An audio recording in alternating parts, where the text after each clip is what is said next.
much. So earlier this week, we spoke to Republican Senator Ron Johnson from Wisconsin about the Obamacare repeal, and he said he wanted to see a game plan for a replacement before he voted to eliminate the Affordable Care Act. Overnight, Senator Johnson voted in favor of repeal. He joins us now from Washington. Good morning, Senator. Morning, Allison. How are you doing? I'm doing well. So why did you take this first step towards repeal without a replacement plan? Well, it is only the first step. All this does is really give direction to a couple committees to start working on the process of being able to repeal it so that we can replace it with reforms that actually work better. And, you know, I've been saying for quite some time, our first step really needs to be to start repairing the damage. So this is a first step, but then what we need to do is start concentrating on the elements that will start repairing the damage done. Let's face it, it's been a real mess. In Wisconsin, individuals on the individual market are paying double and triple what they were. That's not affordable care. Even when people have insurance, they can't even use it because the deductibles are so high. So Obamacare has been a miserable failure. It's collapsing of its own weight. From my standpoint, it's the responsible thing to do, start repairing the damage and then working on a transition to a system that actually works. And this is just the first step in that transition. So exactly what is the replacement plan that you would favor? Well, again, there is. I will, freely admit that Republicans in the House and Senate don't have a total agreement on exactly what that thing's going to be, but the elements are pretty common. Free market reforms, patient-centered, turning more and more of the decisions of insurance back to individuals and back to the states in terms of the regulatory environment. Yeah. You know, all the essential health benefits. I mean, all these market reforms that have caused premiums to double and triple. Those are the things that need to be replaced with things that actually work. Right. Free market-based reforms. I mean, look, since you do have those four things that you say are vital and are pretty simple, why don't you have a replacement plan yet?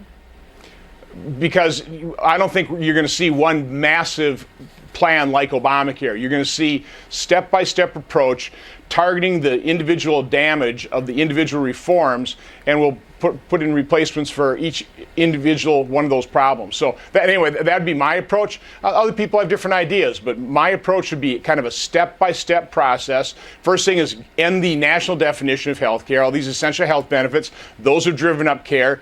Turn that definition back over the states, allow individuals to purchase across state lines because you're going to have more competition that way. But again, devolve more power to the states. I think most Americans view the states as probably more competent at doing this, certainly as they've seen the destruction and really the real miserable failure of Obamacare. I mean, you call it a miserable failure. Obviously, it has had the highest signups in its history. There are 30 million people who rely on it. You know, there are people who are currently enjoying its benefits who do not believe that it has failed them. Well, and taxpayers are paying a pretty high price for subsidizing care for people. But remember, Allison, the main promise is made. If you like your health care plan, you can keep it. Millions lost affordable care. Premiums are going to be declining by about $2,500 per family. It is true. Premiums have doubled and tripled on the individual market. So the Patient Protection Affordable Care Plan did not live up to its name. It is collapsing. Insurance carriers are leaving the market because it's just not a sustainable model. I wanted to talk to you about Rex Tillerson's nomination hearing, confirmation hearing, I should say, yesterday. Were you satisfied with the answers that Mr. Tillerson gave to your fellow lawmakers? Yeah, I think Mr. Tillerson did a really good job. This is not an easy task for him. He wasn't thinking about becoming Secretary of State even 2 months ago. And he stepped in that position. Democrats were talking about how remarkable it was. He didn't have a note. He didn't even take notes during the hearing. This was all off the top of his head.